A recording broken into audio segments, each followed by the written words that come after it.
stay here when we could run free? Who would we be if you weren't with me? No, never going home again. We're like animals in the dark. Where we live, I make pretend. Let's get lost forever.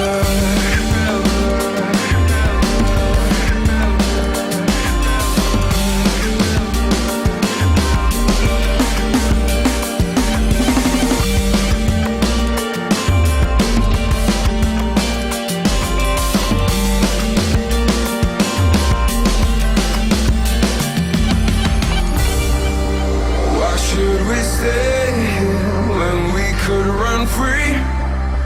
Who would we be if you weren't with me? No, never going home again.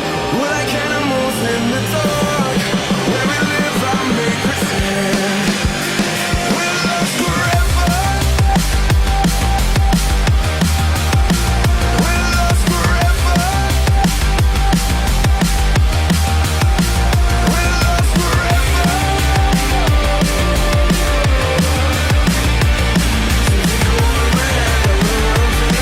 We're like animals in the dark.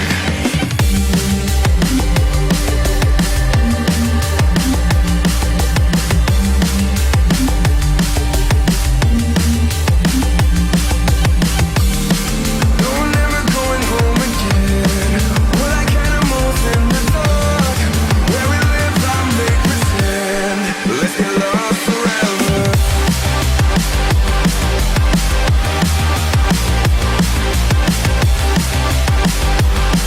We're like animals in the dark. We're like animals in the dark.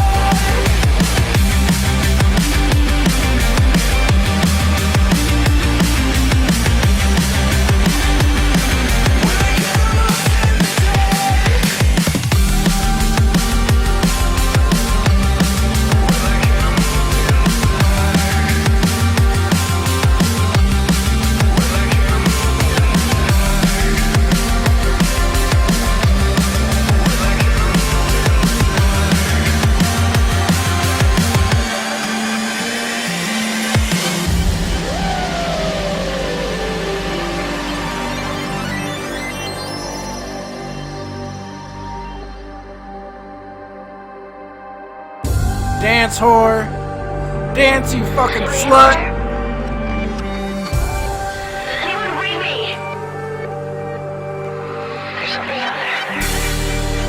Why should we stay here when we could run free? Who would we be if you weren't with me? No, never going home again. We're like animals in the dark. Where we live, I make pretend. We're lost forever.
And teachers, male nurses, all kinds of things. People, they never look at the.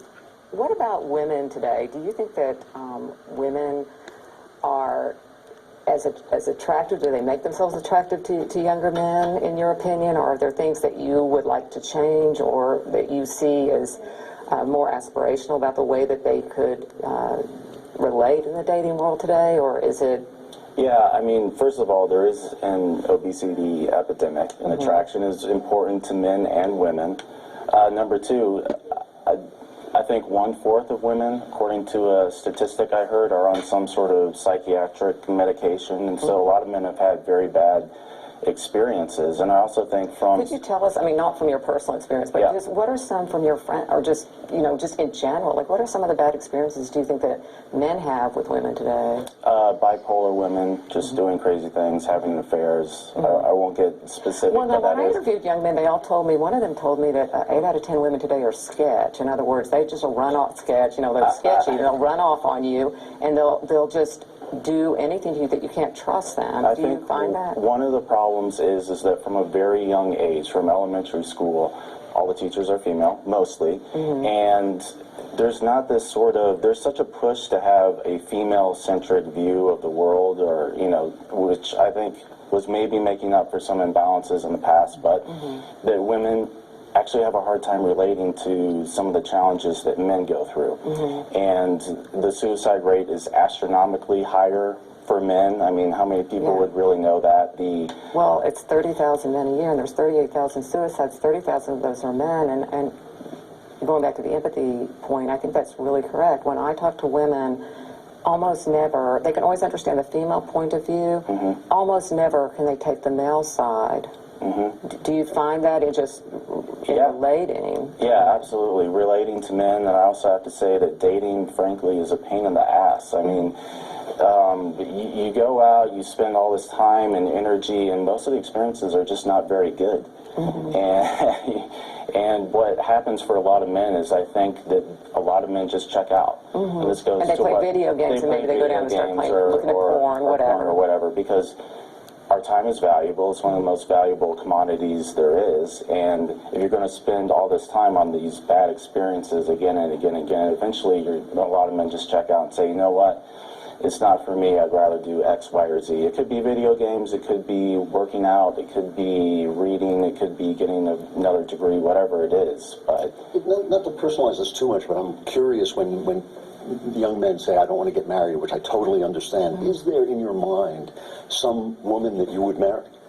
Is there, like in your mind, is there the shape and form and behavior of a woman who, if you met her, you would say, oh, No. okay. yeah, but we also tend to idealize things as humans. And so we go, oh, yeah, that would be ideal. And then you actually get in that situation. And it's not ideal. Got it. So, Well, do you think men have too high of expectations then of women, maybe from some of the culture? I think it's slightly different than that. I think it's just the superabundance of choice, right? I mean, in the old days, you would have a small town or a small village. There'd be 6 women in the village that were appropriate age for you to marry. It'd be one of these 6, and it's Mary Lou. You had your eye-ons in 2nd grade. And you watched her go dancing with somebody else in 6th grade, and you felt like your head was going to explode.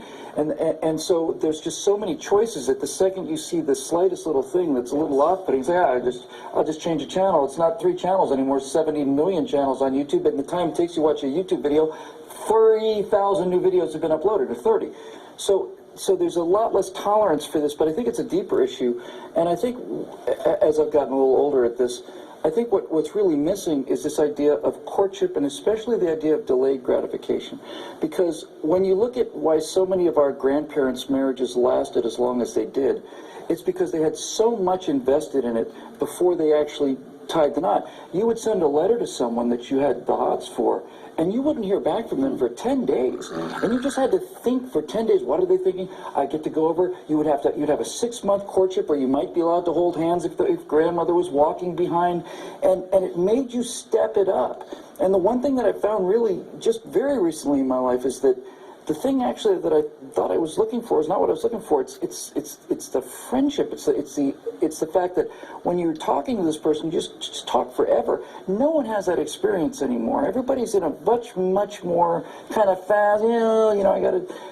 You don't get a chance to develop the depths of understanding that you used to in the old days by just having to wait and want. That's the word, really. It's just this desire, this want. It's like I sent a letter, I won't hear back from her for 4 days, and you just build up a sort of perceived value that becomes real value over time. I'm sorry. Well, I was going to just say, what about texting and that kind of stuff? Do you find with your generation, like people, there's a lot of texting? I mean, it seems like with dating, that's a really hard situation. Like, I've even seen couples, I mean, you meet on Match.com, then you meet up, and then next thing you know, people are texting, you're talking to somebody all the time, and I just wonder how that plays a part. Instead of, like you said, waiting 10 days for a letter, you're instantly able to talk with the person back and forth all the time. Yeah, it's kind of related to the Tinder and the Match.com, and that is you have thousands of choices. This goes to what Bill was saying. And if someone makes one little mistake or that text was kind of, what, you're not being sensitive, all of a sudden it turns into... Is it on the woman's part or on your part? You feel the same way. Like, well, if you see something weird about her, you would maybe be like, oh my gosh, like, I don't want her. Or I mean, I know I have plenty of issues. I'm not perfect. You're not? I'm not, believe it or not. But I have a list, actually.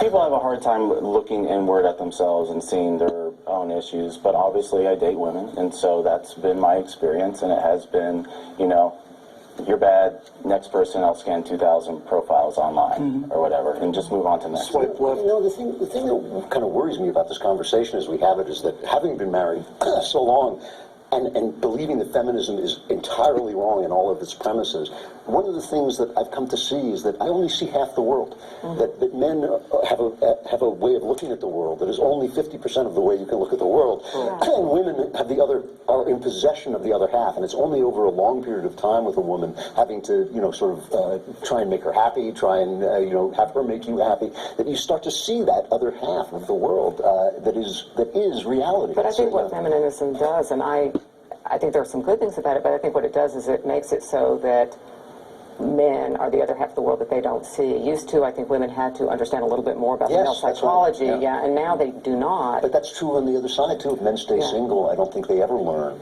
that they're only seeing half the world. So, the definitive, if you wanted to put the destructiveness of feminism into one sentence, it would be, a woman needs a man like a fish needs a bicycle. Well, guess what, girls? You're getting your world without bicycles, and you don't seem to be very happy about it, I've noticed, right? I mean, you've made this case. This is, I think, the fundamental problem, is that I think feminists assume that equality must mean identicality.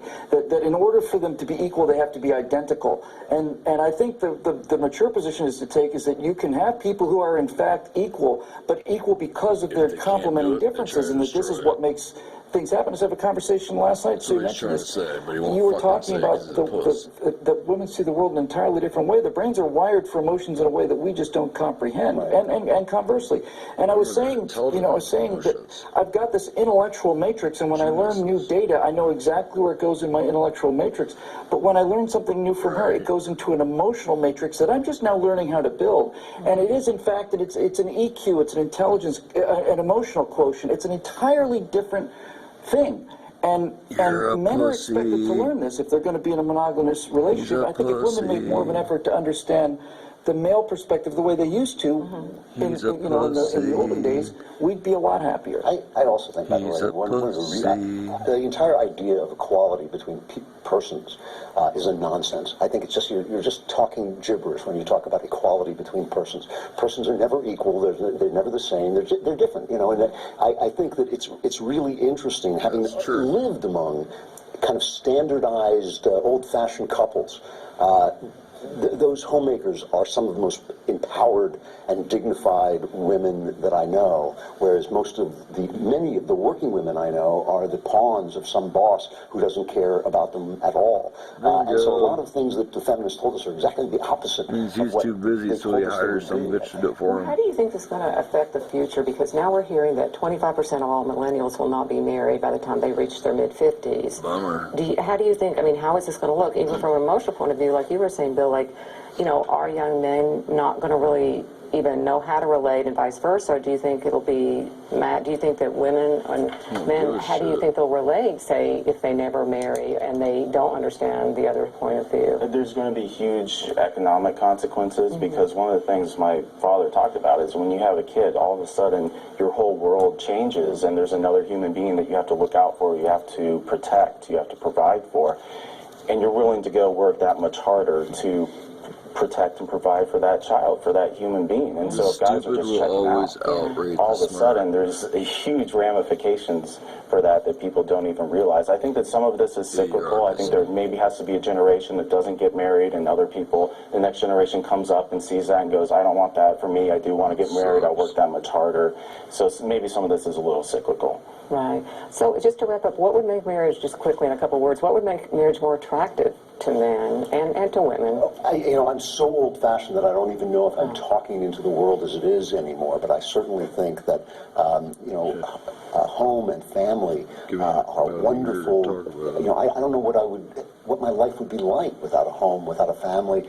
I think that more dedication to that is going to come from women, and the idea that they are somehow not supposed to feel that way. I hear women say this all the time. I know I'm not supposed to say this, but I daydream about a man rescuing me. I know I'm not supposed to say this. And I always think, who told you? Who had the right to tell you what you're supposed to dream about, what you're supposed to think about? So I think that offer, that life of home life and fidelity and affection and a place to go at the end of the day, I think that's still a powerful draw, but if women don't want to provide it, it ain't going to be provided because men want to. It's gone. What do you think would make marriage more attractive? I think we need to listen to men. I mean, so many of the people that are speaking out on this topic are women like you or the Honey Badgers or gay men like Jack Donovan. And we just need more heterosexual men to come forward and talk about what they want and what they need and talk about, obviously they're having struggles and they need to feel like they're in a safe environment. There's so much political correctness that just kind of shuts that conversation down and says, shut up. That we need to, let men speak and be themselves. Great point. If I had to define the pathology of the dating scene, you're pretty much in LA. You're pretty much at the apex of the Western pyramid of narcissism, right? So when I describe the dating scene in LA, I say everything's nutty here because the men are weak and the women are angry. And angry women make men weak, and weak men make women angry. And so many of these things are in this kind of feedback loop. I can't do much about what women think, but I've actually given serious thought to starting an academy for young men, and it would basically just consist of this. Guys, come here, listen up. We're faster, we're stronger, we're tougher. We're wired for adventure. We're wired to protect. We're wired to do all these things. And we do these things, and you know what you get in return for this? Nothing. You know what you're entitled in exchange for this? Nothing. Those are the cards. That's the hand. And I would just simply say to them, women cannot emasculate you. Women cannot take away your confidence. Women cannot take away anything from you. You're not going to give that power to anybody. That's something that you have to give up. So just be who you are. If you want to make a gun out of a branch when you're a little boy, that doesn't mean you're a defective girl. That means you are training for the things that nature has prepared you to do, to protect the weak from other bad men. And my great fear in all of this, Helen, and this is essentially what you write about all the time, it's my great fear, is that this feminist idea of eliminating masculinity because so much violence comes from men is not going to work. If you eliminate masculinity from men, you will not have any good men. And the only way to defend the weak and women from the horrible depredations of bad men is to create a crop of good men who have that same physical ability to defend them. If you take masculinity out of a culture to eliminate the violence that bad men produce, you're not going to end up with a culture without violence. You're going to end up with a culture where there is nothing to protect the innocent and the good from the violence.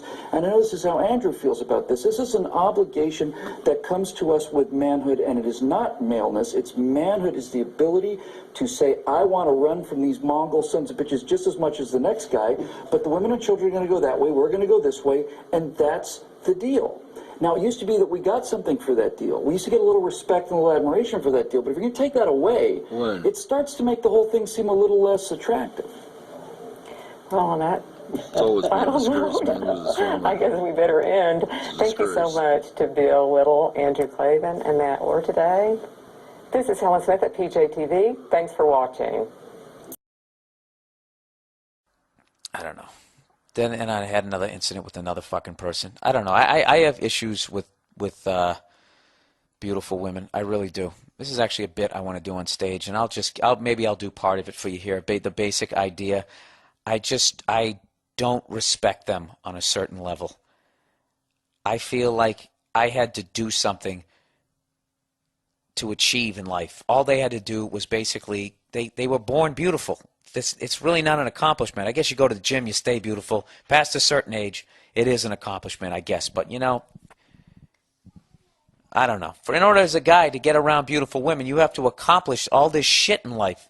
And all they have to do to get to where the fuck you're at after accomplishing all this shit is basically take a shower and feather their hair back like Farrah Fawcett, and they're in the fucking VIP. I also don't like them because I don't know. If they're smart, they're absolutely stunning, though. I have to admit that. But if they're dumb, it's like you got a Lamborghini, but you find out it has a 4-cylinder in it, or even worse, my fucking hybrid. Did that make any fucking sense? They have that one default emotion, oh my God, and they give 58 different reads. If they see something cute, like a little puppy, they're like, oh my God. If you do something sweet for them, oh my God. You do something that they fucking hate, oh my God.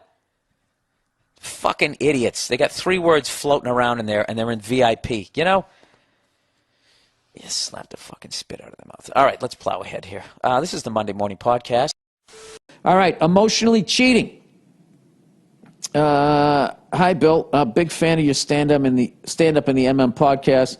I wanted to get your advice on a relationship question. I got married to my wife last year in September, who I've known for 10 years prior to tying the knot. At the start of this year, my wife, age 30, admitted to me that she has been emotionally cheating. Jesus, she told you? Why didn't she tell you? As far as I know, no physical cheating on me, which started a couple months prior to us getting married with her 51-year-old coworker, who's a divorcee with 2 kids. What? I was completely blind. He said sighted. It's blind-sided, not sighted. Blindsided and in shock when she told me this. About a month ago, she told me she needs to go find herself. Oh, yeah, okay. And has recently moved out into her own apartment, and we are currently separated, most likely headed towards a divorce. That's why she told you. Thankfully, we do not have any kids together. My dad keeps telling me to try and woo her back and work out our marital issues. Even if I could do that, I'm not sure I want someone who has betrayed marital trust and scarred me in such a way. What do you think? Looking forward to season 2 as Efforts for Family. Keep up the good work and go fuck yourself. I think you're in a great position. You should stay there, dude. Fuck this, okay? You've known her for 10 years. She's 30. So you met her real young. She didn't get to go out and go do everything that she wants to do. And, yeah, dude, I would walk away. If you guys are roughly the same age, dude, you still got a lot of time. And I would, she did you a huge favor. Just look at it that way, dude, okay? Football season's here. Get the NFL package, Start hitting the gym. Just get on with your life, man. That's what I would honestly do. And just, get yourself in a great positive headspace, dude. You don't have any kids. She was upfront and honest. She's 30. She's fucking got her tongue hanging out about some 51-year-old. I don't know. That's fucking weird to me, but I'm also a guy. Let her go, man. When you let a fish run on the line, maybe tire it out, I would literally throw the whole rod in the water. Just let that one get away. Cut the line. Fuck that. Like I said, man. Fuck that, dude. Go travel. Go to Europe. Go do something. I don't know. Go. Yeah, you don't need that shit in your life. Thank God. I actually felt relieved as I was reading that when I got to the end that you guys are going to get divorced. You don't have any kids. That's fucking great, dude. You're in a great position. Don't listen to your dad. He's probably old school. It's a hell of a thing for me to say. I don't know your dad, but I just, old people they're always into that. Work it out, blah, blah, blah. Fuck that. Yeah. Football season. Yeah. You know, get yourself a kegerator. Just don't get fat, you know, like me. Hairy girlfriend. Oh, Jesus. Here we go. Hairy girlfriend. Dear Red Herring. I'm a 25-year-old guy of moderately good looks and mid-level intelligence. This is both. That means you're actually a smart guy. People who walk around thinking they're smart are fucking dopes. This has both helped and hurt my game. I've had girlfriend. Nobody who's like mildly intelligent like thinks that. That takes like a level of intelligence to understand that there's a lot of people way smarter than you. You know, people who just get like that fucking medium brain, like they walk around, they think they're the shit. You know what I mean? They walk around, they make bold fucking statements, and people listen to them, right? Like Donald Trump. That guy's, he's got a mid-level brain. He's too stupid to realize what a fucking dope he is, and then people just listen to him. You become the Pied Piper of fucking morons. The next thing you know, you're there. Oh, God. What a fucking decision. That fucking idiot or that goddamn lunatic. Anyways, here we go. This has helped mid-level intelligence. I've had girlfriends in the past, but most were just objects of lust instead of true connections. I met a new girl through a dating app. Not proud of that. Why? I wish that thing existed back in the day. It's like the fucking draft. All of a sudden, you're fucking Bill Belichick your dick there. And things are great. She's beautiful, smart, and actually gets my sense of humor. That's why dating apps are great. You can cut through a lot of bullshit, as far as I've heard. Or meet a serial killer. After a while of casual dating, we started to become more serious. She is of Brazilian descent and has some body hair. Nothing crazy, just arms and lower back type shit. Here's my question. Is there a subtle way I can tell her to lose the fur, or should I just stop being a cunt and be happy? Thanks and go fuck yourself. All right, how do you do this? Best case scenario is you're a little furry, too. And then what you do is say, hey, I'm going to go fucking get some of the fucking, I don't know, hair taken off my back. You want to do a 2-for-1? That's not going to work. Don't say that. Oh, Jesus Christ. She has some on her lower back. And where else? Oh, on her arms. So she just, her arms. You know what? I'm going to act like on Who Wants to Be a Millionaire. I'm going to fucking not even phone a friend. I'm going to fucking Google this. How to tell your girlfriend she is too hairy. How to get out of a hairy situation. 5 ways to get a girl to shave downtown. Oh, God. Guys are the worst. I actually thought, you know what? That was on the brobible.com. Hey, bro. How do you tell a girl she has a bit of facial hair? My girlfriend has a lot of hair on her ass. How do I approach this? Okay, here we go. This is on Reddit.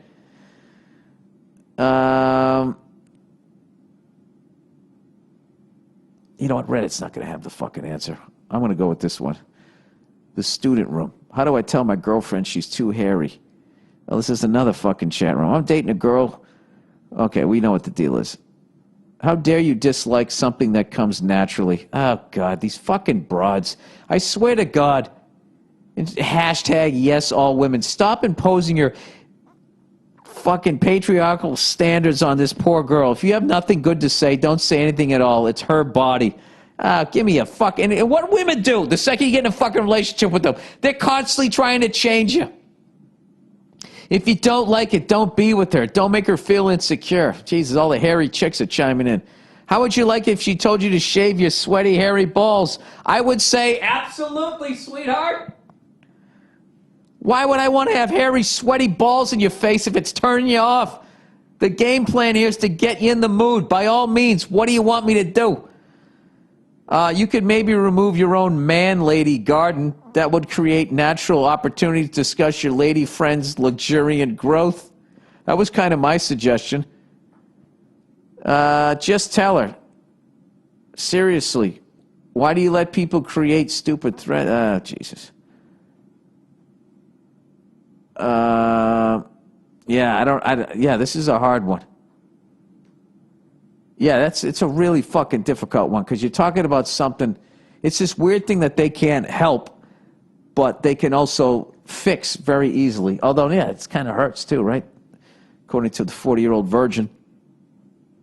Why don't you learn how to do it? Does she sleep on her stomach? Right? And then just when she's asleep, you just put it on her, and then you just go, and then you, as she sits up to scream, you just fake asleep. And she goes, "What the fuck was that?" I don't know. I think you had a bad dream. And she's like, "My back's killing me." Oh, well, you were sleeping on your front. Maybe you were putting pressure on your spine. And they go, I don't know. And then when she wakes up the next fucking morning, she goes back to sleep. She wakes up the next morning. Maybe she doesn't notice. But then you got to do it every time. Yeah, I guess you just got to tell her. Like, come on, ladies. There's got to be... it's got to be something that we do, right? You know what it is about women? They can sit down. They can sit down and just tell you. And as a guy, you just have to take it. You just have to fucking take it. It's just constantly. I think is that why we died before them? It's just a one-way fucking street. Dude, I don't know what to tell you, man. That's a tough one. Listen, I love you. I'm crazy about you. I think you're really attractive. There's one thing. You don't have bad breath. You're gorgeous and all that. It's just if there's any way you could just take down a little bit of the lower back fur. I mean, you know what's funny? She's Brazilian, They came up with the Brazilian wax. It's like, can you do the Brazilian wax to your fucking back? Why don't you get her a tramp stamp, right? So they'll have to shave it anyways. And then you'll be like, you got to keep it shaved there so people can always see a tattoo. Get her an anchor tattoo on both her forearms, or a couple of dragons like Bon Scott. I don't know what to tell you, dude. I'll tell you, that's a rough one, I'll try to remember that one for Thursday when Nia's on. And anybody have a hairy girlfriend out there and you had to say something? Or even better, women, there had to be something. Your guy, maybe he had a giant fucking something on the side of his fucking, I don't know what, his head or some shit, He was warty, moly or some shit. You had to say something. Had halitosis. I don't know. I think if a woman had a smelly vagina, I think it'd be easier to tell her that than that she had a hairy back. How do you do it? How do you just listen? I think you're beautiful. I think you're gorgeous. And you turn me on and everything. But I just, what's so funny? It's just how guys, just our shit is not validated. Like if a woman didn't, was turned off by something, God for fucking bid. I mean, if you still climbed on top of her with your hairy back, I mean, I think you'd be charged with some sort of I don't know, pubic rape or back pube rape or some shit. Cops would show up and put you in some sort of chokehold and drag you out of the fucking house, and God knows if you ever see anybody again. Yeah, you know what? You stumped me. I got to think about that one. All right. Well, that's the podcast, the Monday Morning Podcast. Go fuck yourselves. Enjoy your next couple of days. I'll check in on you on Thursday, and maybe I'll have Nia help me answer that question. All right? That's it. Go fuck yourselves.